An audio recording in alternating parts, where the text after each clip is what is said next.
Do you have plans September 12th through 14th? The AMSN annual convention is the can't-miss event for medical surgical nurses.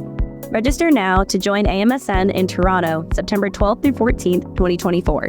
And prepare to connect with hundreds of peers for 3 days of learning, the latest insights, trends, and best practices in the specialty. Visit amsn.org to secure your spot. On this episode of MedSurg Moments, I used to be a very shy little girl, and I like to read books. Dr. Manning is the current president of the National Association for Clinical Nurse Specialists. Sounds like such a great career. Too bad I can't ever attain it.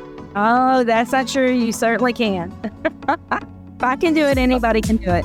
Yeah, I like the introvert part. That's great.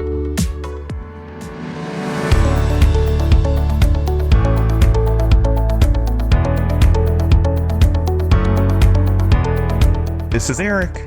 Sydney. Mary Tess. Neil, And Laura. Welcome to MedSurg Moments, the AMSN podcast. This podcast is an engaging look at the lives of and surrounding medical surgical nurses. We're proud MedSurg nurses just like you, sharing our stories, insights, and experiences to support you in your nursing journey.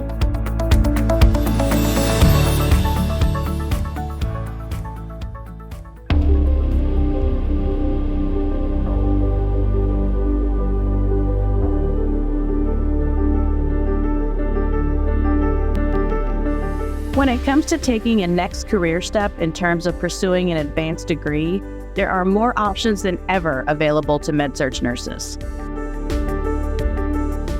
One possibility is to become a CNS, a clinical nurse specialist. What is a CNS? What do they do? How do they differ from other advanced nursing roles? Here with us today to help us learn more is Dr. Jennifer Manning. Dr. Manning began her nursing career as a critical care RN. She's a board-certified adult health clinical nurse specialist and currently serves as the Associate Dean for Undergraduate Nursing Programs at the LSU Health Sciences Center School of Nursing. Dr. Manning is also the current president of the National Association for Clinical Nurse Specialists. Dr. Manning, welcome to MedSurg Moments. Hi, and thank you for having me. Tell us about your nursing journey from the moment you knew you wanted to be a nurse to now.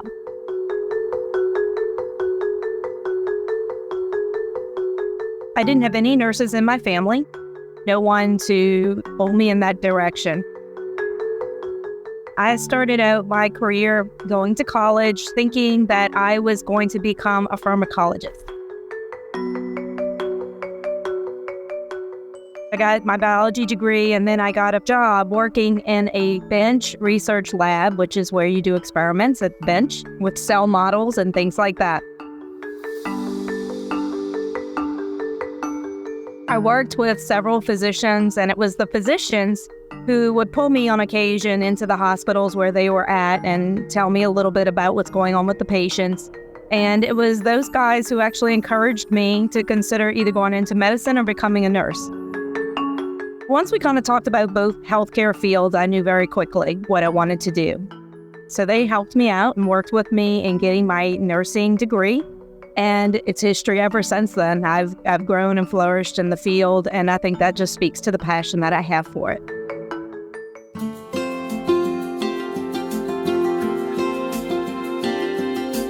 I became a registered nurse and actually kept my bench research position and worked at the hospital for about 10 years.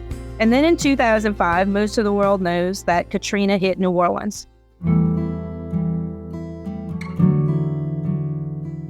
What's interesting about the story with Katrina is that while we tried to save our patients, those who worked in labs like mine, our animal models did not get saved. Most of us left for many months, and unfortunately, I lost all of my experiments. So when I got back from moving away for several months, because everyone had to move away at the time, I picked up my career working just in the hospital. And so from there, I decided, as I had wanted to do from the beginning, was to get another degree. And so then I studied getting my master's degree, which was to become a clinical nurse specialist. When I made a decision on what advanced practice registered nurse degree to get, the clinical nurse specialist is the most varied role. We learn how to not only provide direct care to our patients, but we work within systems and organizations to improve change, which results in improved healthcare outcomes. That can also include conducting research. And then we also work with nursing staff to help them improve patient outcomes. Everyone knows the technology is moving at a rapid pace in all facets of all professions, and healthcare is no different. And that's where the clinical nurse specialist can come in to help advance practice and make sure everyone is on board to provide the best care with the best technology, the best information and science that's available. From there, I worked for several years as a CNS. And then I moved into the academic setting, which is not uncommon. I wanted to get my doctorate as I originally set out from day one, and I studied to get my research-focused doctorate as a nurse researcher, and I achieved that in 2014. I then moved up in the College of Nursing while working as a CNS on the side, and now have been the Associate Dean for the LSU Health Sciences Center School of Nursing in New Orleans for the last 9 years, as well as a clinical nurse researcher at a local hospital, East Jefferson General Hospital in Metairie, Louisiana, which is just outside of New Orleans. Thank you. When I was coming up in nursing, I kind of assumed that all clinical nurse specialists were nurse practitioners. So that was kind of my understanding of it. But as someone that's still working their way up in the field, how would you differentiate a clinical nurse specialist from a nurse practitioner? Great question. CNSs are often confused with NPs, and I think that's because one thing we do share is we both learn how to provide direct patient care in patient settings. We will diagnose and we will prescribe and make decisions in one-on-one patient care, could be inpatient or outpatient. So when I decided to become a clinical nurse specialist in 2005, just in the beginnings of 2006, believe it or not, there were more CNSs in the country at the time than there were nurse practitioners. But nurse practitioners, nonetheless, were on the rise. But with that being said, I still chose it because of their varied role. And so that's where they really distinguish themselves from other APRNs. And so for those who may not know, the 4 APRN roles are the clinical nurse specialist, the nurse practitioner, the certified nurse midwife, and the nurse anesthetist. But where the CNS differs is we are trained in 2 other major areas. We call it the tripartite role, or the 3 spheres of the CNS work, which one is direct nursing care. The other one is called systems and organizations, where we are trained to work with people across the healthcare spectrum. And that could be a CEO, a CNO, it could be with patients, it could be with nurses. And so what we do is we learn, and one of the main projects that we often do when we are preparing to graduate from our programs is identify a major system change that needs to come through the hospital. And we are trained in bringing that to that hospital. And that could include meeting with vendors, identifying what equipment we want to purchase. We also meet with CEOs to see what the budget would be. We meet with the quality department to see what kind of outcomes that it would improve. Once we can get that technology or that information to the hospital, we would be in charge of driving the change.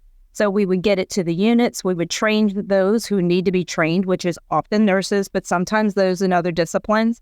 And then in the third area is called the nursing sphere. And that's because many of us can be found working with nurses and improving their work. So we may be in quality departments, we might be working in units, or we might be working in education departments like myself, or in research departments, which I also do. So because of that varied role that the clinical nurse specialist works in, that is where I really enjoy the varied work, but that distinguishes it from the work of the nurse practitioner. Thank you for sharing, Dr. Manning. My ultimate goal as far as going back to school is to be a clinical nurse specialist, and for that exact reason is the varied role. So what inspired you to pursue a clinical nurse specialist over a different advanced degree? I'm really glad you asked that question because I took a lot of time in making that decision. I was working in a critical care unit And a lot of the nurses around me, if they were going back to school, they were becoming nurse anesthetists. And so that was the first one that they asked me, if that must be what you're going to do. And I was like, well, I'm not really sure. Because I knew a number of CRNAs, I decided that I wanted to shadow them and see what their work was like. So I asked one of them, could I go to the OR, spend a few hours with them? And I did. When I went in there, I realized it wasn't the right match for me. I have the most respect for them, but I felt like I really wanted to be somewhere where I could tap into the skills that I had brought to my nursing career, which included the research piece. And so when I started to do some more investigative work, I realized that the CNS was the right match. I had spent 10 years working in a lab, learning how to do research, working with others and developing that research, writing grants and publishing articles in manuscripts and journals.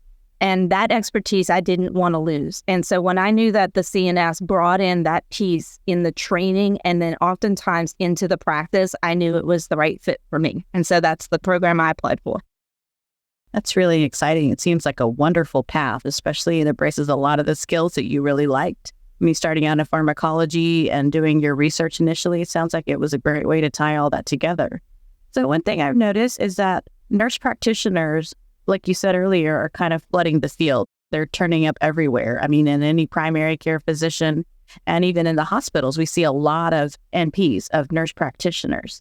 So what kind of advice would you have for nurses that want to advocate for creating roles like a CNS in the facilities that they work for, especially when they don't have them there already? That is a great question. And believe it or not, oftentimes in CNS programs, we talk about advocating for creating a position. One of the best places to get that done is through the national organization, which I'm proud to say that I am now president of. But with that being said, in my role as president, we do what we want all CNSs to do, which is oftentimes meeting with the chief nursing officers to discuss with them some of the benefits of that position and the impact that we can make on patient outcomes, the impact that we can make on cost savings in the hospitals, and then where the CNS can do that work. And so typically, the CNSs can absolutely advocate. But what happens, which also happened to me, is once I expressed interest in becoming a CNS, it was the leaders in the hospital who then looked to me and said, well, we were thinking about carving out a position. So how can we get to that point? It really starts with a conversation with that leadership. As there's some interesting recent data coming out of some of the national surveys that I'm seeing, where especially coming out of COVID, when we are seeing such poor outcomes with patients, there's a lot of discussion in the public domain about concerns about the quality of the healthcare that is out there. This is a perfect opportunity for the CNSs to come in and to shine a light on what we can do. And that's really where the national organization can play a role in demonstrating these are the ways that you can demonstrate your impact. And if you look at the mission and vision of the NACNS, the National Association of Clinical Nurse Specialists organization, it's to enhance the visibility and the value of the CNS. And I truly do live by that as president. Everything that I do has to fall within one of those buckets. And I also encourage all CNSs to do the same. And we give them lots of tools to do so. We put flyers on the website. We put videos that they can share with others. And then in the work like this, getting the advertisement out there about the great things that the CNS can do is where we can begin at sort of a grassroots level to get the word out about what we do, but also begin to build those relationships and creating those positions. Do you partner with social organizations like in neighborhoods and out in the community, like when patients are discharged? Do you work with them in any of that capacity? You ask a very interesting question because much of healthcare is moving from inpatient settings into community settings. That's exactly where I was going with it. And so in fact, I was talking with a healthcare CNS today about a manuscript that she was working on. And what was interesting about our conversation was that there's not enough literature out there to support the role of the CNS in population health settings like home health.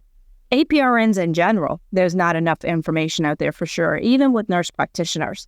And so there is an initiative, and this is pretty recent, kind of a hot topic, of an effort that really needs to be made to work on more publications, research, and evidence-based practice development in those areas so that we can begin those conversations. The good news is that a lot of the hospitals have entire systems underneath them. There's a big movement from a hospital to move into system level, and that would include outpatient services such as home health, discharge planning and connecting with patients, etc. And so with that being said, I think there's an opportunity to talk to healthcare systems to work on creating those positions where the CNS would possibly be that leap between the inpatient and the outpatient.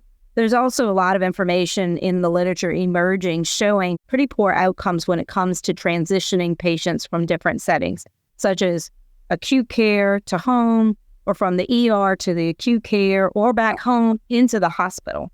And this is an area where the CNS can truly thrive. And so if we can work at that system level with those administrators to demonstrate the impact that we can have, I think that's one of the best areas, because they are the ones who are going to carve out in their budgets and creating those positions and making sure that they require a CNS to do that work.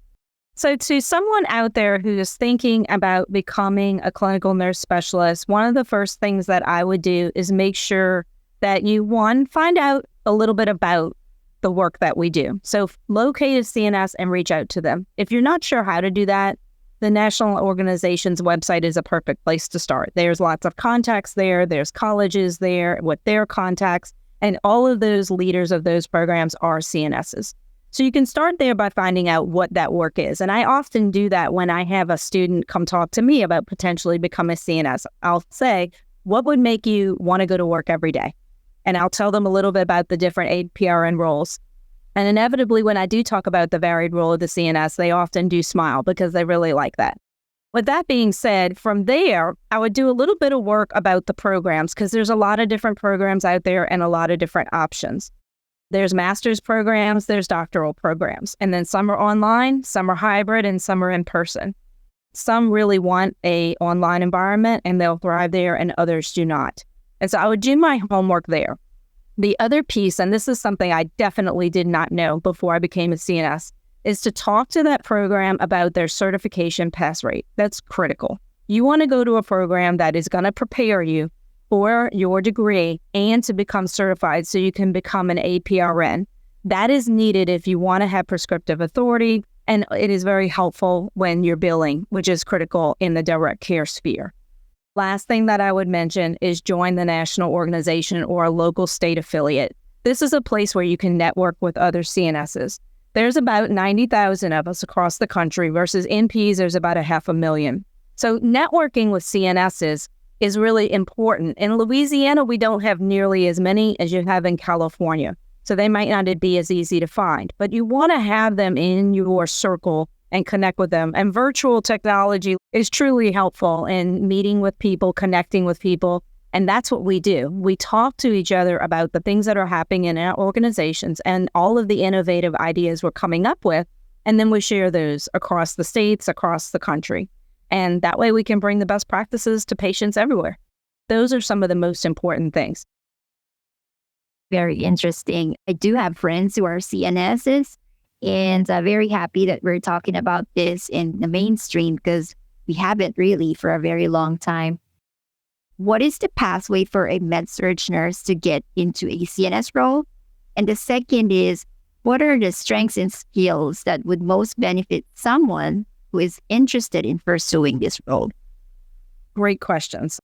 A med-surg nurse, an RN, if you don't have your BSN, your Baccalaureate of Science in Nursing, you'll need to achieve it.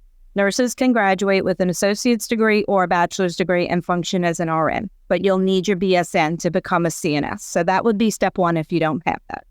So you can go to an RN to BSN bridge program, which they have many of those virtually, in person, and hybrid. They usually take about a year to complete.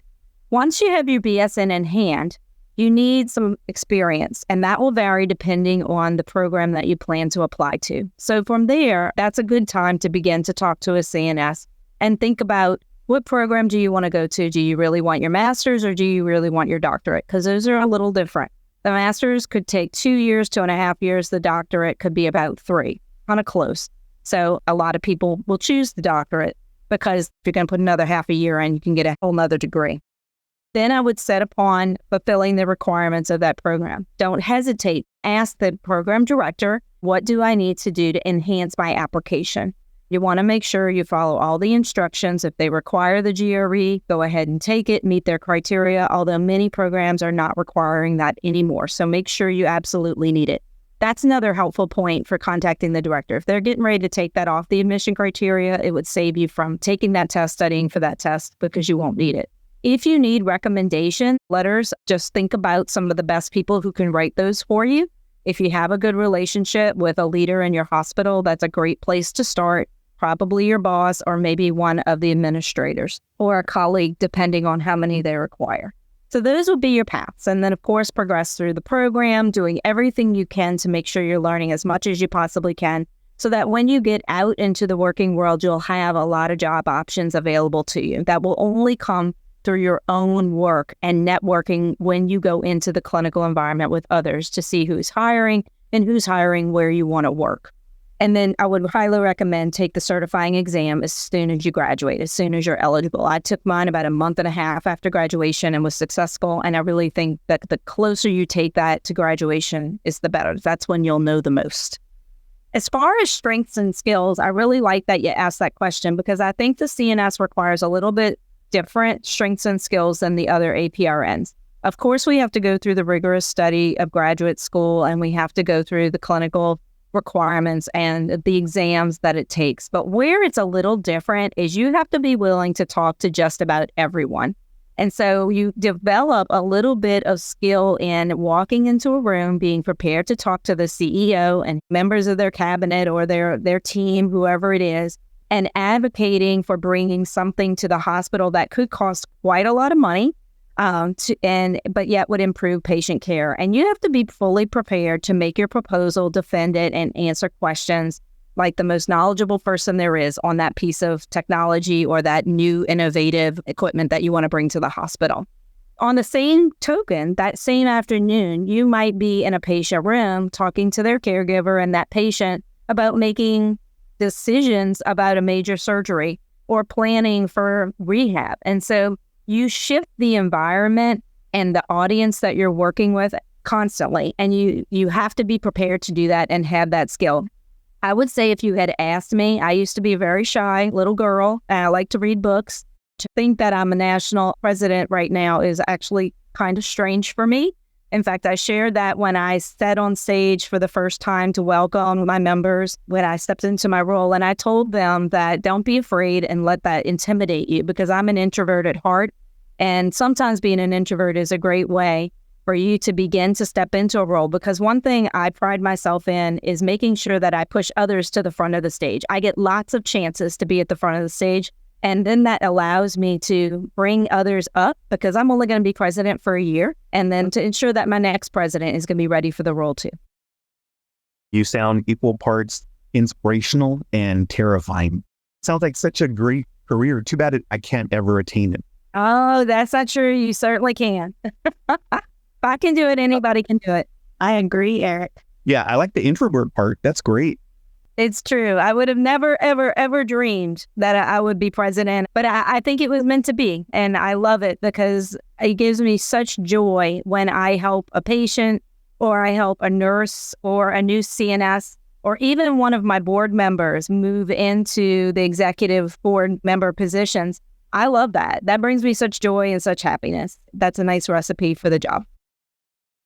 When you were talking about going to school and looking for the master's as opposed to the doctorate, does the doctorate automatically give you prescribing powers, or is there a way you can do it through your master's and still be able to prescribe? Excellent question. So it really depends on the state that you're living in. For the most part, it really does not matter in terms of prescribing authority. Many of the states across the country will allow a CNS to have prescribing authority as long as they have a certain number of practice hours. And the colleges that have these programs, they follow the board requirements very closely to ensure they have those number of practice hours, regardless of whether it's a master's or a doctorate. The biggest significance with the doctoral program is really preparation. You have another year or a half year in becoming ready to be autonomous in your practice. I teach students who are in those programs, and I tell them, you're now the end of the road.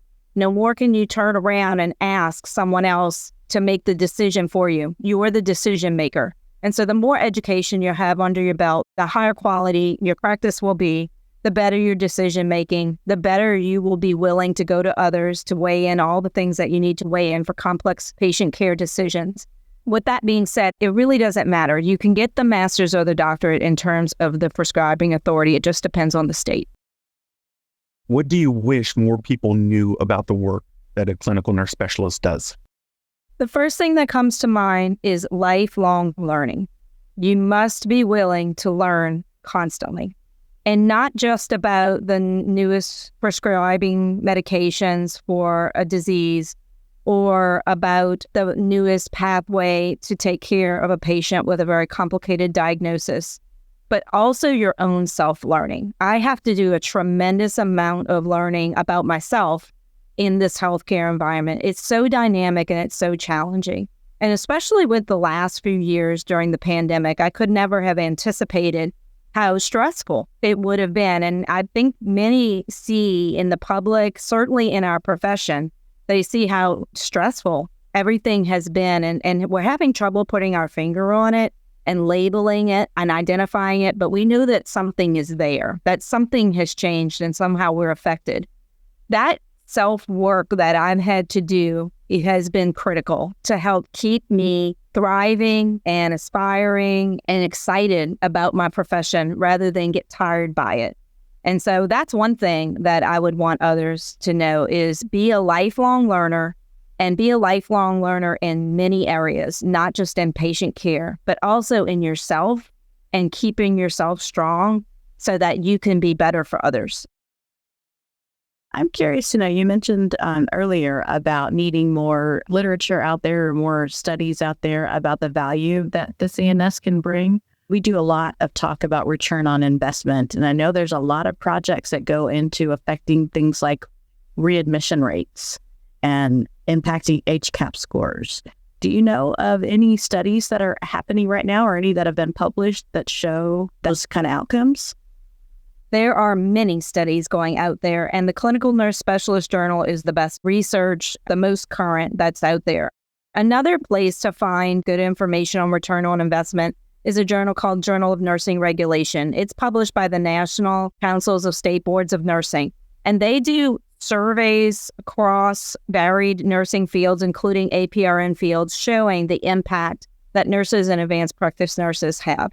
But the CNS Journal is very specific to the CNS. In fact, there's a column called Health Outcomes, which looks specifically at outcomes every time that the journal comes out. So that would be one of the areas that I would think would be a great place to go.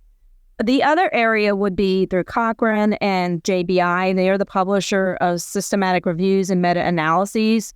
That would be another area, because what they would do is combine a number of different studies, and they have looked at varied APRN roles, including CNSs. And so they may look at the entire wealth of literature on a specific topic, like readmission rates to emergency rooms. And they will look specifically at how the CNS can make a difference there as well. I have a question kind of about like health-related social needs. I know that's been a big push, I know, in our organization lately. Has that been the same for everybody else's organization? Absolutely. At the National Association of Clinical Nurse Specialists, we have just recently formed a DEI, a Diversity, Equity, Inclusion Committee. And that committee is charged with specifically looking at all of the things that are going on across the organization. And one of which is making sure that we're recruiting CNSs from diverse fields. There is the belief, and it is a great belief, that if we all represent the patients we care for, we can do a better job of providing care. When you look at the demographics of nurses and APRNs, there is not that much heterogeneity. We're a homogeneous group.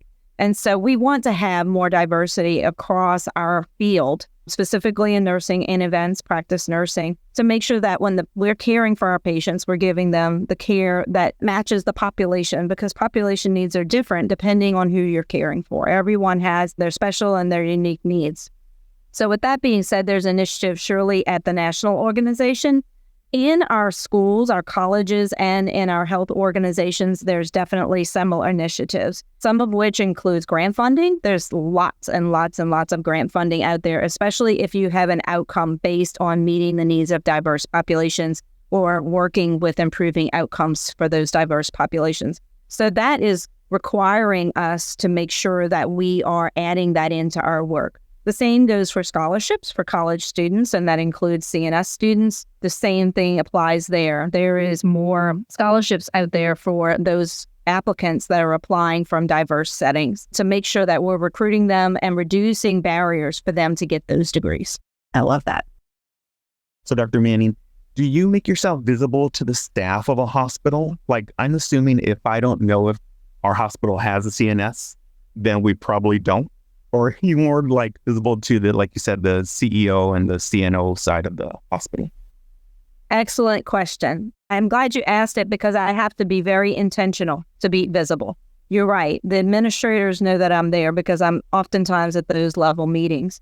But when it comes to the staff, there's several ways that I make myself visible. Number one, every year, a lot of hospitals will have sort of an annual update, or they'll have some sort of training every year to bring all the nurses on board with whatever's new that's come about in the last year.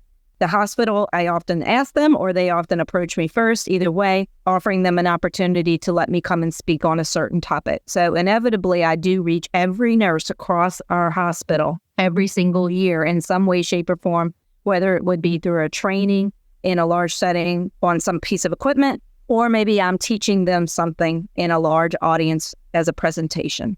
So that's one strategy. The other is in my work at the unit level. So I do go from unit to unit, and I visit the hospital leaders when they're working with their nurses, and I ask them to get some time on their unit meetings. And so those are opportunities where I can work smaller groups, which can be more effective, but talking to them about the work that the CNS can do in those unit meetings. And then that way I can tailor it specific to what that unit's hot topics are or what their big initiative that they're working on currently needs to be. So that's two of the ways that I definitely do that. Another is through the newsletter that we have with the hospital. We have an opportunity to write to that newsletter to put information out there. And so oftentimes I will add information in talking a little bit about what I'm doing, whether it be in my researcher role or my CNS role, but making sure that they are knowing that I'm visible. But it is a good question because it's very easy if you're not attuned to that, you can easily become very hidden. Hidden, but still impactful. Yes, definitely. Dr. Manning, thank you so much for all the great information. It's truly been an honor to have you with us here on this episode. Thank you so much for having me. I enjoyed meeting each of you. And I thank you for your interest in the CNS. I hope that my passion came through. It's a wonderful profession. And to our listeners, thanks for joining us. We'll see you next time. We look forward to connecting with you on the next episode of MedSurg Moments, the AMSN podcast. In the meantime, we encourage you to subscribe to MedSurg Moments wherever you listen to podcasts. To reach us, use hashtag MedSurgMoments on your social posts. Or send us an email at amsnpod@amsn.org. That's amsnpod@amsn.org. We're all AMSN members, and if you love MedSurg Moments, we invite you to become a member of AMSN. You can learn more at www.amsn.org. Finally, the content within the MedSurg Moments podcast represent the views, thoughts, and opinions of the co-hosts and may not necessarily reflect the views, thoughts, and opinions of the Academy of Medical Surgical Nurses. Until next time, this is Neil, Laura, Sydney, Mary Tess, and Eric.